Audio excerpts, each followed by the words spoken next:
ಬಿಸಿಸಿಐಗೆ good bye ಹೇಳಿದ ಲಕ್ಷ್ಮಣ್ ಶಿವರಾಮಕೃಷ್ಣನ್. ವರ್ಣಭೇದದ ಆರೋಪದೊಂದಿಗೆ ಹೊರಬಂದ ಮಾಜಿ ಸ್ಪಿನ್ನರ್.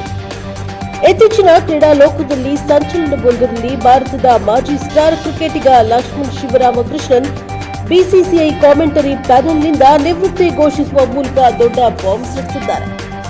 ಕೇವಲ ನಿವೃತ್ತಿಯಷ್ಟೇ ಅಲ್ಲದೆ ಅವರು ಬಿಸಿಸಿಐ ವಿರುದ್ಧ ಬಣ್ಣದ ತಾರತಮ್ಯ ಅಂದರೆ ಕಲರ್ ಡಿಸ್ಕ್ರಿಮಿನೇಷನ್ ಗಂಭೀರದ ಆರೋಪ ಮಾಡಿದ್ದು, ಇದು ಈಗ ಇಂಟರ್ನೆಟ್ನಲ್ಲಿ ದೊಡ್ಡ ಮಟ್ಟದ ಚರ್ಚೆಗೆ ನಾಂದಿಯನ್ನ ಹಾಡಿದೆ.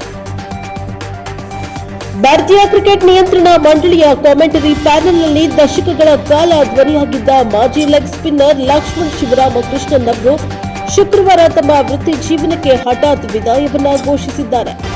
ಆದರೆ ಈ ನಿರ್ಗಮನವು ಸುಗಮವಾಗಿರದೆ ವಿವಾದದ ಕಿಡಿಯನ್ನ ಹೊತ್ತಿಸಿದೆ.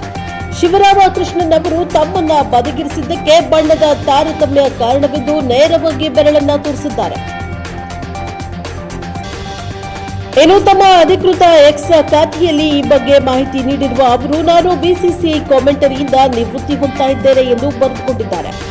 ಇದಾದ ಬೆನ್ನಲ್ಲೇ ಅಭಿಮಾನಿಯೊಬ್ಬರ ಪ್ರಶ್ನೆಗೆ ಉತ್ತರಿಸುತ್ತಾ, ಕಳೆದ 23 ವರ್ಷಗಳಿಂದ ತಮಗೆ ಟಾಸ್ ಮತ್ತು ಪ್ರಶಸ್ತಿ ವಿತರಣಾ ಸಮಾರಂಭಗಳನ್ನು ನಡೆಸಲು ಅವಕಾಶ ನೀಡಲಾಗಿಲ್ಲ ಎಂದು ಅಸಮಾಧಾನವನ್ನು ವ್ಯಕ್ತಪಡಿಸಿದ್ದಾರೆ.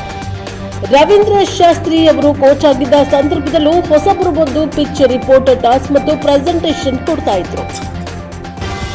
ಆದ್ರೆ ನನಗೆ ಮಾತ್ರ ಈ ಅವಕಾಶ ಸಿಗ್ತಾ ಇರಲಿಲ್ಲ. ಇದಕ್ಕೆ ಏನು ಕಾರಣವಿರಬಹುದು ಎಂದು ನೀವು ಭಾವಿಸ್ತೀರಿ ಎಂದು ಅವರು ಪ್ರಶ್ನೆ ಮಾಡುವ ಮೂಲಕ ವ್ಯವಸ್ಥೆಯ ವಿರುದ್ಧ ಕೆಂಡ ಕಾರಿದ್ದಾರೆ.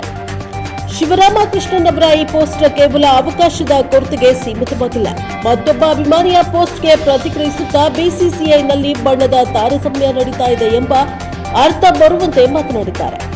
ಇದು ಕ್ರಿಕೆಟ್ ಪ್ರೇಮಿಗಳನ್ನ 2 ಗುಂಪುಗಳಾಗಿ ವಿಭಜಿಸಿದೆ. ಕೆಲವರು ಅವರ ಧೈರ್ಯವನ್ನ ಮೆಚ್ಚಿದ್ರೆ, ಇನ್ನು ಕೆಲವರು ಇದನ್ನ ಅವರ ವೈಯಕ್ತಿಕ ಅಸಮಾಧಾನ ಎಂದು ಕರೆದಿದ್ದಾರೆ.